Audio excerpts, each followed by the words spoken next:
Dart skill presents surface area calculation. The surface area of a solid can be defined as the sum of the areas of all two-dimensional shapes that cover the solid. Let's talk about a few special shapes. When two identical polygons are connected by rectangular faces such that the rectangles are perpendicular to the polygons, we have a right prism. So as you can see over here, we have two polygons. The polygons happen to be pentagons with 5 sides in this case.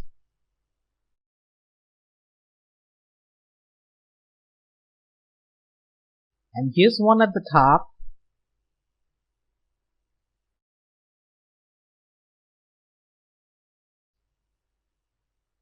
And the polygons are connected by these rectangles out here.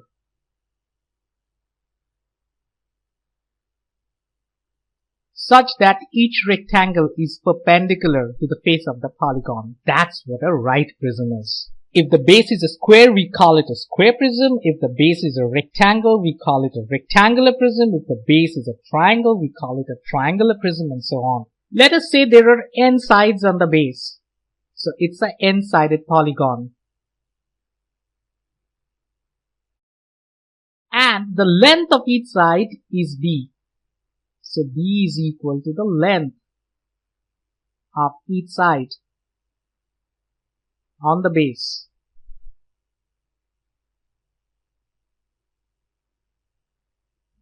So if this is a b, all these are b's. This is a b, this one's a b, this one's a b, and this one. And the same thing goes with the polygon at the top. Remember, they're just identical polygons. So we have an n-sided polygon, each side being b units in length. And let's also say that the area of this base is A. So let's say A is the area of the base. So if the base were to be a square, you could find the area of the square by multiplying b with itself. That's just as an example. And let's also go on to say that the length of each of these rectangles is denoted by the letter h. H stands for the height of this prism. So we have a few things to remember over here. The lateral surface area is equal to the sum of the areas of all the rectangular faces. Now, if you look at one of these rectangles, it's going to be, the area is going to be h times b, right? So each one is a h times b, and how many of these rectangles we have actually depends on the number n. We have n number of these rectangles because there are n sides on the base. Therefore, the lateral surface area is going to be n times the height times the base. If you think about the total surface area is nothing but the lateral surface area plus the area of the bases. Now I already said that A is the area of each base and they're identical, so that's going to be a 2A for the two bases. A cylinder is a prism with circular bases. So you have two identical circles that are joined together. This is called the height of the cylinder, and as with all circles, there's a radius associated with the bases. Let's call that r. So the height of the cylinder and the radius of each of the bases, remember they were identical circles. These are the only two attributes that define the cylinder. The lateral surface area of the cylinder is the area of this curved portion. Now if you think about the cylinder and try opening it up, you'll probably realize that once this has been opened up, we have a rectangle whose height is h, and the length of this rectangle is going to be the perimeter or the circumference of the circle, which is 2 pi r. Therefore, the lateral surface area of the cylinder is going to be 2 pi r times h, which is 2 pi r h. The total surface area, on the other hand, is going to be the lateral surface area, which is 2 pi r h, plus the areas of the two circles. Therefore, this is going to be 2 pi r square. A pyramid is a solid figure with a polygon base So this is the base of the pyramid. As you can see, it's a polygon. It's a pentagon with 5 sides in this case. And triangular faces. These are the faces that are triangular in shape that meet at a common point. It's this point I'm referring to. The common point is referred to as the apex of the pyramid. So this point is called the apex. So we have the apex. We have the triangular faces.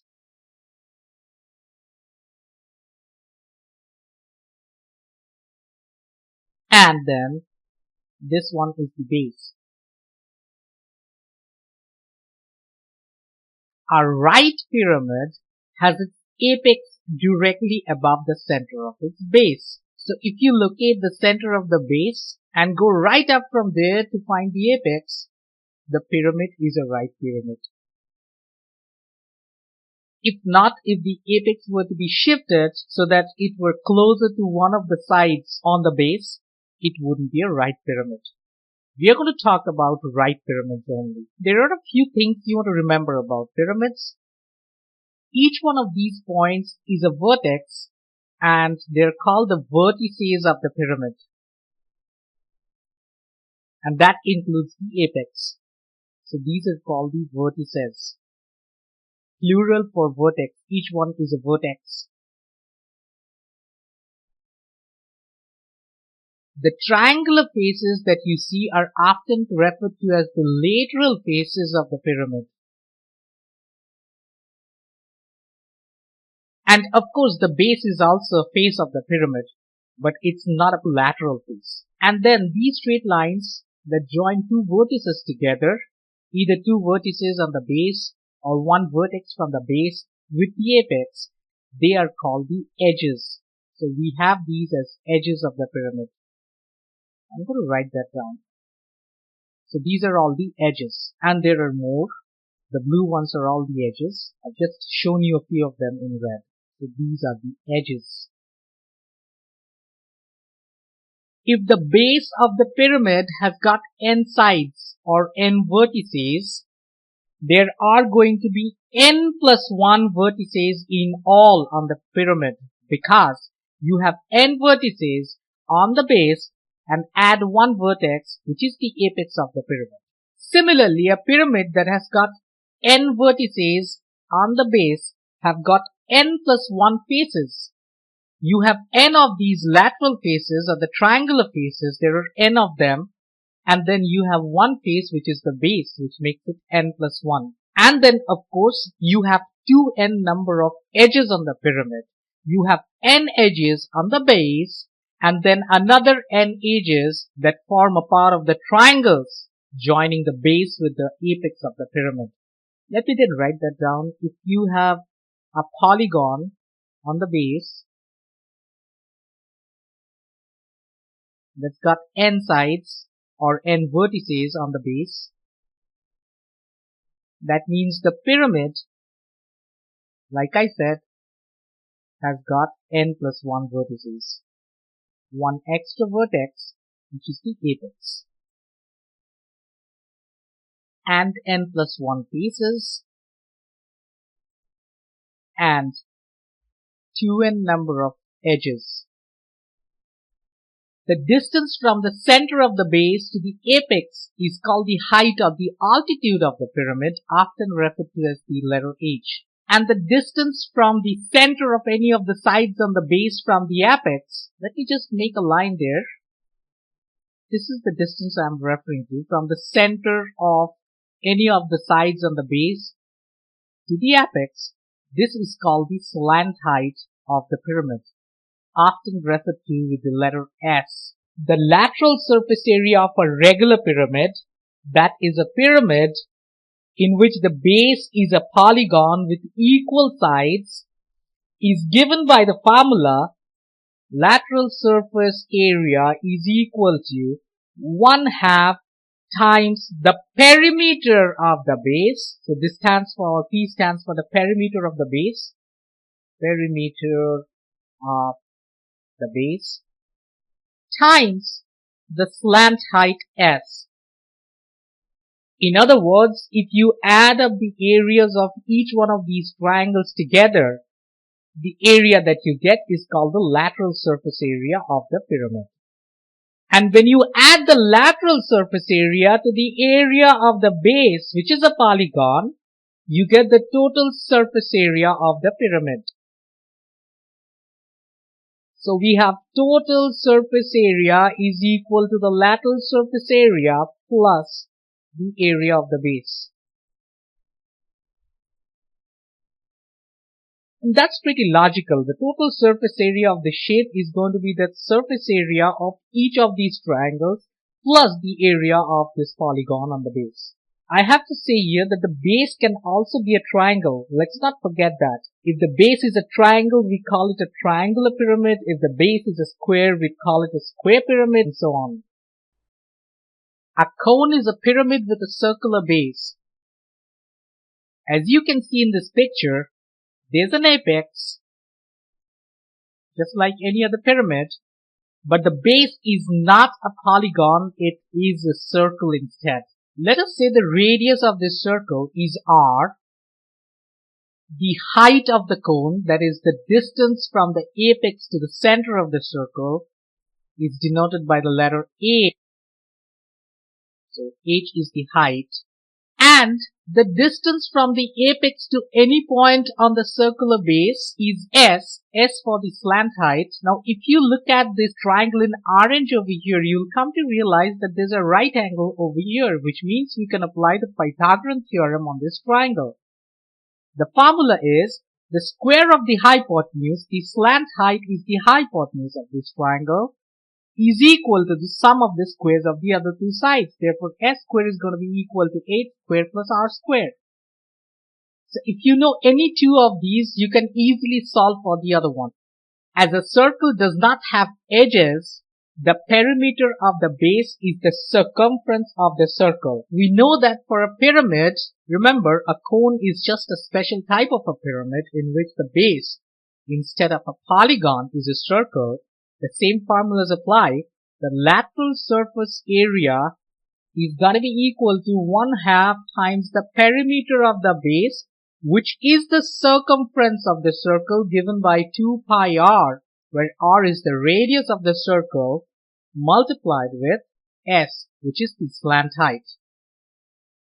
If you want to find the total surface area, all you need to do is add the lateral surface area with the area of the circular base, which is given by pi r square.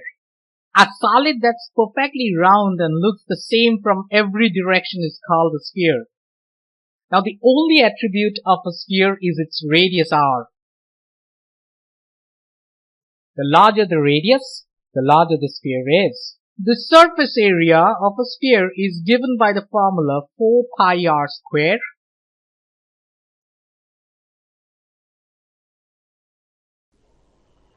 And now it's time for us to take a look into a couple of examples. Find the total surface area of a rectangular prism with length 4 centimeters, width 3 centimeters and height 2 centimeters. So we have a rectangular prism .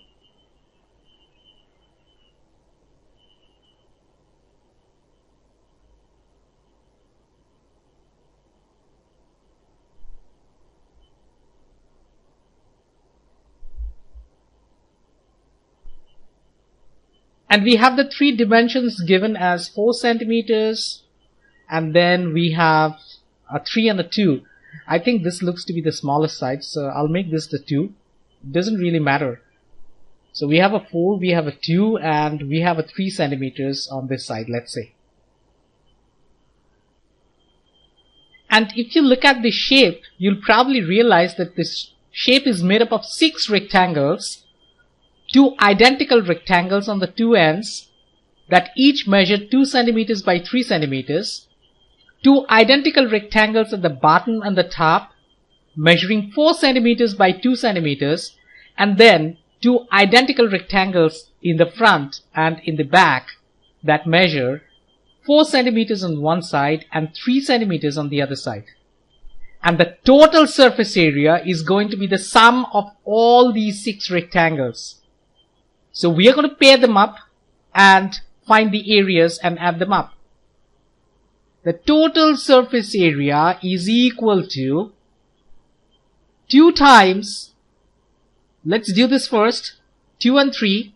So we have 2 times 2 times 3. This 2 is because there are 2 identical areas, one on this side and one on the other side. Plus, we have a 2 times 2 rectangles at the bottom and at the top that each measure 4 centimeters by 2 centimeters. So we have a 4 times 2. And similarly plus 2 times the front and the back, which is 4 centimeters on one side and 3 centimeters on the other side. So 4 times 3.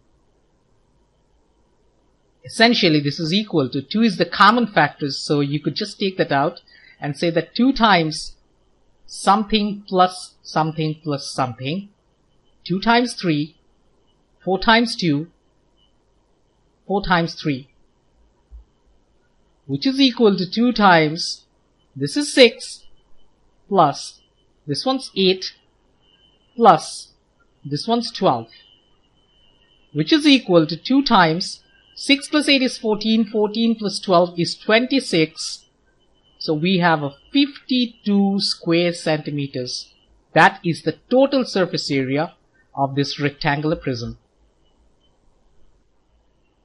Let's try this one. Find the total surface area of a cone with radius is equal to 3 centimeters and height is equal to 4 centimeters. So we have a cone.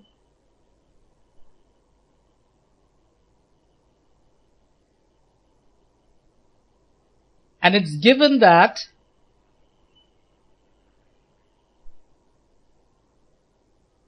the radius, it's this one. The radius means the radius of the circular base. That's a 3 centimeters. And the height is 4 centimeters. So we have a 4 centimeters. And the formula for the total surface area of a cone is equal to, for that matter, any pyramid, is equal to 1/2 times the perimeter of the base times the slant height. Now this is the slant height. And we don't know that. But we can always find that out, because if you look at this triangle, it's a right angle over here. So we can apply the Pythagorean theorem and find out the slant height. Square of the hypotenuse, this is the hypotenuse, that's S, is equal to the sum of the squares of the other two sides. So is equal to 4 square plus 3 square, which is equal to, we have a 16 here, plus we have a 9 here. So that adds up to 25. So S square is 25, which means S is equal to square root of 25. No prize in getting that right. That's a 5 centimeters. So we have got the slant height, which is 5 centimeters. So we're going to plug that into this formula, and obviously the perimeter for a circle is 2 times pi times the radius. So we are going to use that. So this is equal to 1/2 times 2 pi r, where r is the radius, times the slant height. You could cross off the 2 and the 2. Effectively, the total surface area is actually equal to pi rs. In fact, this is the formula for the lateral surface area. So if you want to find the total surface area, which is the lateral surface area plus the area of the base, so we should factor in the area of the base also, which is equal to plus pi r square. So the total surface area is this, which is the lateral surface area, plus the area of the base, which is pi r square. In this case, it's a circle. So we do have a plus pi r square. This is equal to pi rs, where s is the slant height. We already found that to be 5 centimeters, plus pi r square. You can take the pi out as a common factor. So this is going to be equal to pi times rs. R is 3, s is 5. So we have 3 times 5 plus r square, which is 3 square, which is equal to pi times, this is a 15 plus this is a 9. We have 24 pi square centimeters, because after all we are finding an area. An area has got a unit of square centimeters or square whatever unit of length you have. Hope that makes sense.